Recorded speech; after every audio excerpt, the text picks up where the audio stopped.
Hello everybody, welcome back to the channel. So today I just want to do a quick build video. I'm going to put this, and I've made a video about this, Tracker V2 or T096 as it's known. I want to put that little guy, and it's got the stronger reception and stronger transmit power. It's a new wave of Heltec trackers. But I want to put it into a little case, so I printed this little case that I found on Printables, and I'll put links to it. This is the front cover for it. But I should have actually printed it the other way around, the back to be black and or dark, and the front to be light. But whatever. This little case, I'm going to put this together, put this in there. What's nice about this case, it runs with a 18650 battery, so it should run for quite a while. This is a 3500 milliamp hour battery that goes in there. Now this should be a fairly simple build, but I will say that the creator of this case did not, and I think intentionally leave place where you can put little springs or anything for the battery. So his instructions literally are to solder the wires onto the battery. Now that is not, I usually don't do that. I don't like doing that, so I don't suggest you do that either. But for the sake of a video, or for the sake of getting it into this case, I have to do that. So I'm going to do a few things here. I'm going to first of all use flux to get that battery soldered. So I have some flux over here. So battery flux helps it stick, helps the solder stick. So I'm going to put a little bit of flux on the positive side there, and I think anybody that knows me knows that I hate soldering. So let's see how this goes. So I've got a little bit of flux on the top of the battery there, and I've got my soldering iron over here, and it seems to be ready. So let's see if I do that. Does that stick? Nope, that did not stick. So let's try that again. I'm going to move it around a little bit, and yeah, that actually stuck. So let's take the positive wire, and let's see if I can do that. Oh, it's tough when you're old. So obviously I don't want this to be too high profile, because it's got to fit back into that case, and there you can see it just immediately comes off. And that's the problem with soldering onto a battery. Yeah, it takes quite a bit of effort. Let's see, hopefully this time it sticks. So I'm going to just flatten that a little bit. Okay, that seems to be stuck there. Let's do the same on the other side. I'm going to put a little bit of flux on there first, and then connect the negative side. So let me put it in here. Yeah, usually you would leave space in the case for a proper connector, but not in this case. This case is so small. So I've got that on there. Let's see if we get the negative terminal soldered on there, and there we go. It seems to have soldered. Okay, let's hope it doesn't come off, because that would defeat the whole purpose. But right, so there's the case, here's the battery, and his instructions are to first insert the battery. And I tested it before, and it just fits in here. So, and it has to go a very specific way in there. So I can't remember if it was, oh, you see, and the negatives already come off again. So I don't know if this will actually even work. Let's try and solder that one more time on there. And if anybody knows of a better way of doing this, please let me know, because it sucks a little bit trying to struggle like this. And again, I totally despise this whole soldering piece, because it always sucks. And quite honestly, I suck at it. So there we go. I've tried it again. I'm pretty sure that once it's in the case, you know, the sides would press on it and it wouldn't be able to come out. Let's try this way around. There we go. There we go. Boom. Hey, it's in there. I think it's actually in there. Yep, the battery's in.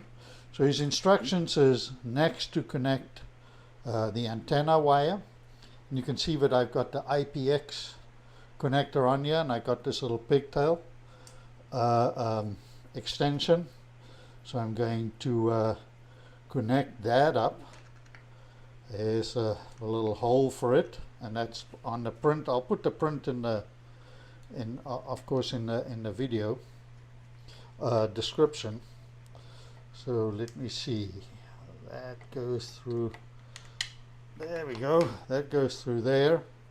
And now I don't want to make this too thick, because the thicker you make, you know, the washers, the less area there is for the antenna to screw onto. So I want to make it like that. I see he's got some insert, you know, on over there, which is great. That means that the nut will get held. So I can screw this pretty tight. Next thing, of course, I want to do is install the antenna, and I'm just using this 915 whip antenna. Screw that on there, and here comes the next part. That's now inserting the Heltec Tracker into the case, and also connecting up the battery. Now there's two ports here. One says solar and one says battery.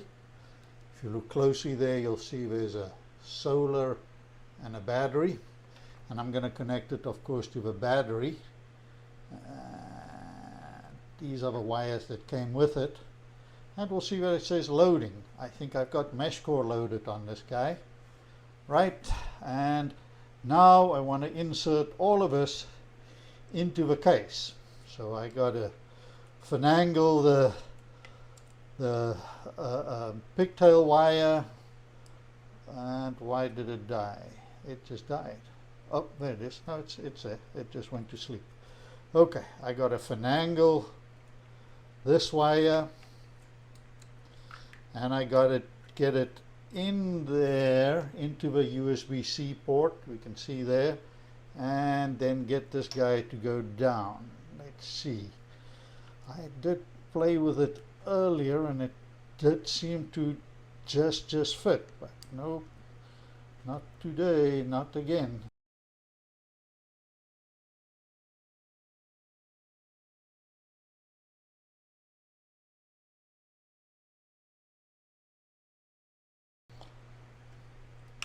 There we go. Okay, yeah, you want to get that to come through there, and then press it down. There you go. I think it's actually in there. Let's see. The unit is still running. It's in there. I'm going to remove a protective plastic from the front, and then here, of course, is the little cover, and I'm going to screw that down. It's got 4 little screws over here, and I got this little screw kit, or whatever you want to call it, and let's have a look. If I take that length of screw, that looks just too short to me. Maybe I should take this length. Yeah, that length maybe works, and I'm going to use my good tools for this. I always get lots of people complaining about the quality of my tools. So I'm taking the little bit longer, and this says it's a 2M2 by 5, not by 4. So we'll try the by 5. Let's try that first. Going to do that, stick that in there. I got some flux on me. screw that stick. If I screw that, does that actually catch? Yeah, it catches. I like it. So let's try another M2x5 on the opposite end and see if I can get that guy to go in. Oh yeah, it did. So 2 more of those. One and 2 more. Okay, there's 1 more over here. Right, come on, man. 1. So screw that in there. Let's see how that catches. And 1 more over here. And let's see how that catches. I think it did. There we have it. Let's see if it works. Yep, it's got MeshCore running. I can see, here's my, it's called VivSoft.live tracker. Of course, this board you can load Meshtastic or MeshCore. I'm just running MeshCore on here, but it's got a built-in GPS, and like I say, it's got this new, oh, that's still from a print over there. It's got this new chip in that makes it a little bit stronger. And you know, somebody asked the other day, but how do you even switch this thing off? It's, if you keep pressing the function button, there's that, and if you hold the button, it says hibernating, and it's now turned off. It doesn't have a physical on-off switch. You hit that hibernating button, and then you can hit reset or something, and it's gonna boot up again. And there it is, MeshCore, and yeah, I think it's ready. And it's working. So it hasn't, I don't think it's found a GPS yet, but GPS is on, but it hasn't found a location yet. I'll put it outside a little bit and get it going, but I think this is a pretty good option for a MeshCore or a Meshtastic mobile node. So there you have it. Of course, you can upgrade the firmware with this over here with a USB port that's outside, and you can also, of course, charge it. So yeah, there is a complete working MeshCore mobile node with an 18650 battery. So if I look inside the MeshCore app, I'm just going to look inside here and see if I hit connect. There it is, VivSoft Live Tracker. Connect to it. There it is. It seems to be working. It's connected. And in MeshCore, remember, you have to go into position settings and enable that for it to use the built-in GPS. So at the moment, it does seem like it found a location. Let's see, what does the GPS say on board? Oops, yep, it's found a location, and it's actually working. I don't think the altitude's working. It's -8, and I'm definitely at -8, but I think the location is actually pretty accurate. Yep, the location's accurate. That seems to be working good. Heltec Tracker V2 or a T096 in a little case like this. Let me see if I can get into one of my repeaters. I'm going to try and get in there, and I'm going to request its status. Yep, the battery of a repeater, everything's looking good. Yep, I can do remote management of my repeater from here. Everything's looking good. Under channels, let's send a message. Test. Let's see, and that's my Autobot that I have running on that channel, and I see it responded. So it's good. This guy is up and running. That was a few minutes build. I think really pretty neat. I'll take this to the park or on my walk, and I'll see how good the reception is with this little antenna. And but I think it's neat. Nice little unit, fits nice, and it, like I say, it's got that nice big battery in here now, so it should last quite a while. So yeah, thanks for watching, and we'll speak again soon.